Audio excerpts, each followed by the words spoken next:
Hello दोस्तों, मैं हूं फेरोज शेख और आप देख रहे हैं बीएन न्यूज़। अगर आप भी गोदी मीडिया का विरोध करते हैं तो इस चैनल को सब्सक्राइब कीजिए, लाइक कीजिए और इस वीडियो के बारे में अपनी राय को पेश कीजिए कमेंट बॉक्स में। आपने अति गंभीर और अति महत्वपूर्ण मुद्दे पर मुझे बोलने का आज विधानसभा में मौका दिया है और पिछले 2.5-3 घंटे से जो ये चर्चा चल रही है इसमें मुख्य तौर पर सभी साथियों ने अपनी बात उदाहरण सहित आंकड़ों सहित रखी है। और चूंकि मैं भी विधानसभा के सदस्य हूं, इस देश की नागरिक हूं, तो मेरे भी मन में इन एनसीआर, एनपीआर और सीए को लेकर बहुत सारे सवाल हैं।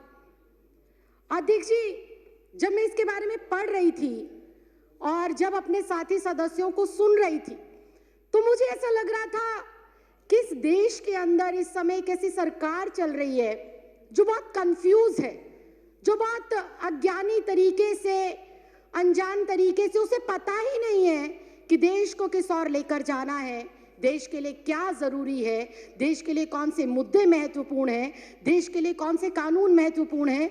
उनको इस चीज की बिल्कुल जानकारी नहीं है। बहुत ही अजीब से लोग इस देश के केंद्र की सत्ता के ऊपर बैठकर अजीबोगरीब फैसले ले रहे हैं। जो इस देश में अभी तक विदेशी कहे जा रहे हैं उनको ये नागरिकता दे रहे हैं बिना किसी कॉमा फुल स्टॉप के। और इस देश के अंदर जो सदियों से, दशकों से रह रहे हैं उनको ये कहते हैं कि अगर तुम इस देश के नागरिक हो तो तुम्हें कागजात देने पड़ेंगे, तुम्हें प्रूफ करना पड़ेगा कि तुम इस देश के नागरिक हो। ये अजीब विडंबना है। हमारे पास वोटर आईडी कार्ड है, हमारे पास आधार कार्ड है, हमारे पास पैन कार्ड है, हमारे पास पासपोर्ट है, उनको ये हमारे कागज नहीं मानते। जिस वोटर आईडी कार्ड से इनको सत्ता में चुनकर भेजा गया, जिस वोटर आईडी कार्ड से ग्राम पंचायत हो, निगम का चुनाव हो, विधानसभा का चुनाव हो या देश की सर्वोच्च संस्था लोकसभा का चुनाव हो, जिस वोटर आईडी से देश के 128 करोड़ लोग इनको चुनकर भेजते हैं, उस वोटर आईडी कार्ड को भी ये हमारा सबूत के तौर पर मानने को तैयार नहीं। बहुत ही हास्यास्पद बात है कि जिस पहचान पत्र की बदौलत एक तड़ीपार व्यक्ति इस देश का गृह मंत्री बन जाता है, मैंने नाम नहीं लिया, मैंने नाम नहीं लिया, मैंने नाम नहीं लिया, मैंने नाम नहीं लिया, मैंने नाम नहीं लिया।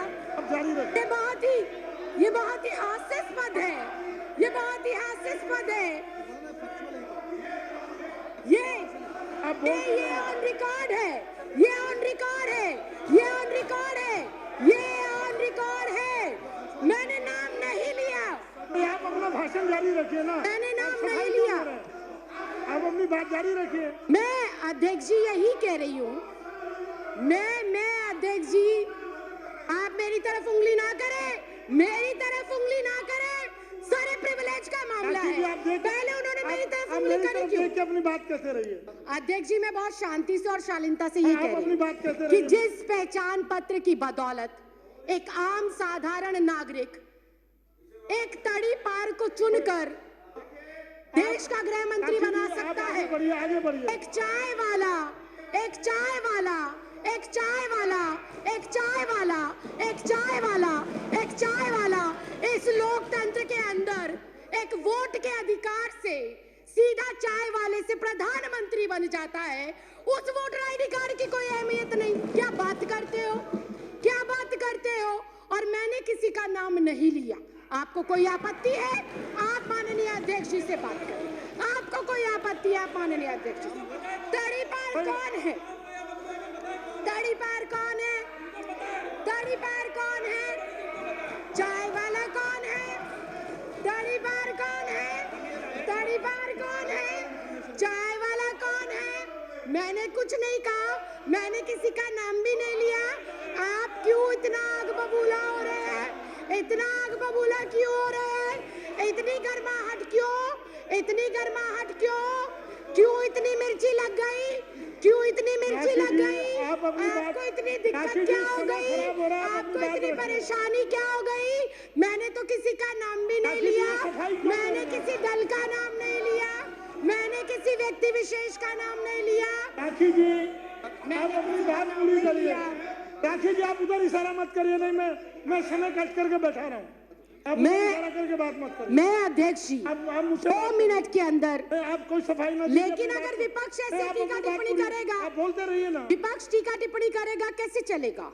आप बोलते रहिए। अनुशासन नाम की चीज है। आप बोलते रहिए ना। आपको किसने अनुशासन नाम की चीज है, आप उन्हें अनुशासन सिखाइए। मत करिए प्लीज।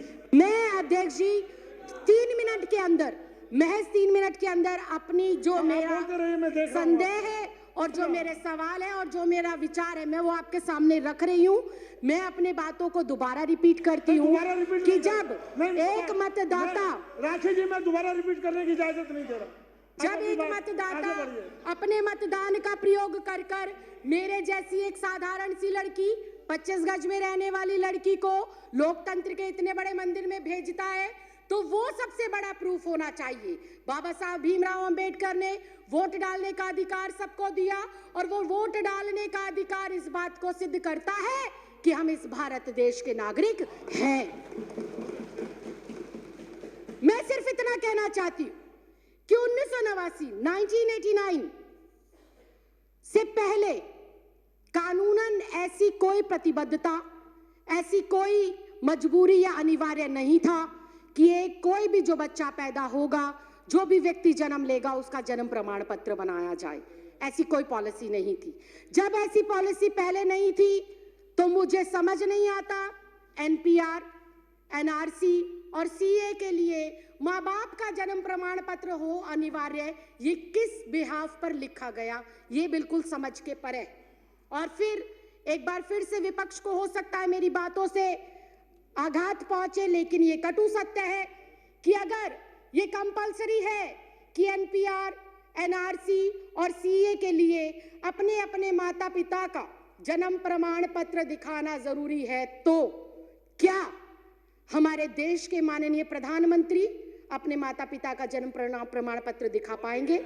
क्या हमारे देश के माननीय गृह मंत्री अपने माँ बाप का जन्म प्रमाण पत्र दिखा पाएंगे? क्या हमारे इस देश के रक्षा मंत्री हमारे जो है इस जो ये एनसीआर, एनपीआर और सीए है, इसके माध्यम से अपने माँ बाप का जन्म प्रमाण पत्र दिखा पाएंगे? क्या इस देश के माननीय राष्ट्रपति अपने माँ बाप का जन्म प्रमाण पत्र दिखा पाएंगे? क्या आरएसएस प्रमुख मोहन भागवत अपने माँ बाप का प्रमाण पत्र दिखा पाएंगे? क्या श्री एल.के. आडवाणी जी अपने माँ बाप का प्रमाण पत्र दिखा पाएंगे? या माननीय अध्यक्ष महोदय आप स्वयं अपने माँ बाप का प्रमाण पत्र दिखा पाएंगे? अगर ये संभव नहीं है, अगर ये संभव नहीं है, अगर ये संभव नहीं है, अगर ये संभव नहीं है, अगर ये संभव नहीं है, राखी जी अगर ये संभव नहीं है, तो मैं माननीय अध्यक्ष महोदय सिर्फ इतना कहना चाहती हूं कि जब बीजेपी का शीर्ष नेतृत्व, केंद्र में बैठे मंत्रिमंडल, प्रधानमंत्री, गृह मंत्री अपने माँ बाप का बर्थ सर्टिफिकेट नहीं दिखा सकते, तो क्या उन्हें, मैं कंक्लूड ही कर रही हूँ सर, क्या उन्हें डिटेंशन सेंटर भेजा जाएगा? अगर वो लोग डिटेंशन सेंटर नहीं जाएंगे तो इस देश का आम गरीब मजलूब परिवार का सदस्य क्यों डिटेंशन सेंटर जाएगा? ये सवाल आज इस लोकतंत्र के मंदिर में मैं आपके माध्यम से केंद्र सरकार से पूछना चाहती हूँ। अध्यक्ष जी मुझे 2 मिनट दे दीजिए, मैं अपनी बात को खत्म कर रही हूँ। अध्यक्ष जी मुझे ऐसा लगता है कि एनपीआर, एनआरसी और सीए महज देश की जनता को भटकाने के लिए एक हथियार के रूप में केंद्र सरकार आजमा रही है और भटकाना चाहती है। वो अपनी नाकामियों से जनता को, नोटबंदी से देश को भटकाना चाहती है, जीएसटी की जो अभी मार पड़ी है व्यापारियों के ऊपर, उससे देश की जनता को वो भटकाना चाहती है।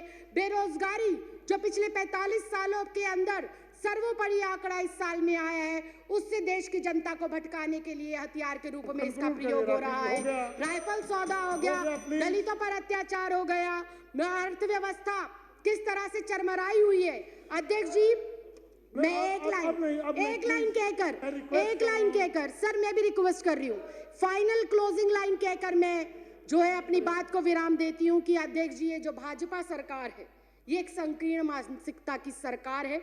इस सरकार को जब से ये अस्तित्व में आई है, किसान सड़कों पर है, छात्र सड़कों पर है, महिला सड़कों पर है, पुरुष सड़कों पर है, दलित सड़कों पर है, वकील सड़कों पर है, डॉक्टर सड़कों पर है, इंजीनियर सड़कों पर है। ये सरकार नहीं, संविधान विरोधी लोग हैं और एनपीआर, सीए और एनआरसी को लाकर ये वोट के अधिकार को खत्म करना चाहते हैं और अपना एक अधिकार स्थापित कर कर लोगों को उनके अधिकारों से वंचित रखना चाहते हैं।